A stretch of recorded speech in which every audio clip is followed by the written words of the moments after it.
In the early 20th century, Antarctica was one of the last great blank spaces on the map. The race to the South Pole had been won, but a final legendary goal remained: to cross the entire frozen continent from one side to the other.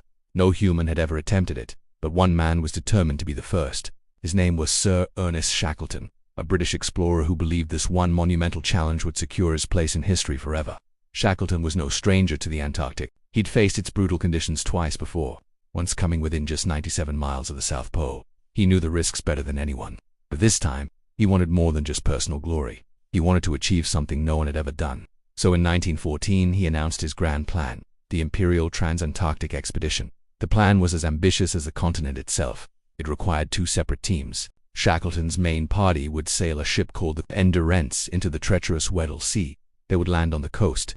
They would begin a grueling march across thousands of miles of ice, passing through the South Pole, and finally reaching the other side of the continent. At the same time, a second ship, the Aurora, would take another team to the Ross Sea on the opposite side. Their job was to lay a series of supply depots, food, fuel, and vital equipment along the final stretch of Shackleton's intended route. These depots were absolutely critical. Without them, survival on such a long journey would be impossible. In August 1914, as the world plunged into the chaos of World War I, Shackleton sought permission from the British government to proceed with his expedition. The response he received was swift and simple: proceed. And so, he did. The Endurance was a marvel of shipbuilding, a powerful wooden vessel specifically designed to withstand the crushing pressure of sea ice. In December 1914, the ship departed from the remote island of South Georgia and bravely pushed into the Weddell Sea. Shackleton and his 27-man crew were optimistic, expecting to reach the Antarctic mainland within a few weeks, but Antarctica had other plans. By January 1915, the sea ice began to close in around them. At first, the crew believed they could force a path through the frozen maze, but the ice was relentless. Soon, the Endurance was locked in place, frozen solid in a vast, unending field of pack ice. The ice didn't melt, it didn't break. Instead, it became a slow, silent current, carrying the ship and its crew deeper into the frozen sea, drifting them farther and farther away from land with each passing day. The expedition was no longer moving forward. It was trapped. For 10 long months, Shackleton and his crew lived as prisoners on their frozen ship. They transformed the Endurance into a temporary home, hunting seals and penguins for food, playing football games on the ice to keep their spirits up, and desperately waiting for the spring thaw that might release their vessel. But the thaw never came.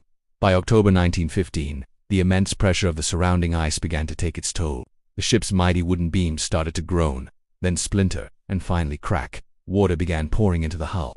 The end was near. Shackleton gave the heartbreaking order to abandon ship. The men worked frantically, dragging lifeboats, food, and essential supplies onto the unstable ice as the Endurance, their last link to the outside world, was slowly crushed. On November 21, 1915, the ship finally gave a last shudder and sank beneath the ice, leaving 28 men stranded in one of the most hostile environments on Earth. Their original mission to cross the continent was over. Their new mission was far more elemental: survive. The crew established a makeshift camp on the floating ice floes.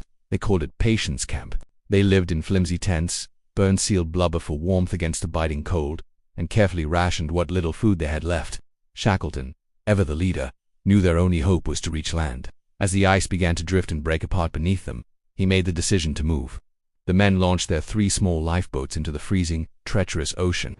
After days of battling brutal storms, dodging massive icebergs, and rowing through icy waves, they finally landed on Elephant Island. It was a bleak, desolate outcrop of rock and ice, a place where no whaling ships ever passed. They were alive, but they were utterly and completely cut off from the world. No one knew they were there, and no one was coming to look for them. Shackleton knew that staying on Elephant Island was a slow death sentence. Rescue would never find them there. He had to make a decision that seemed not just impossible, but suicidal. He would take the strongest of their lifeboats, the 22-foot James Caird, and attempt to sail for help. His destination was South Georgia Island, 800 miles away across the most dangerous stretch of ocean on the planet. With 5 of his best men, Shackleton set out on what would become one of the greatest and most perilous lifeboat journeys in history. The boat was tiny. The waves were monstrous, some towering over 60 feet high.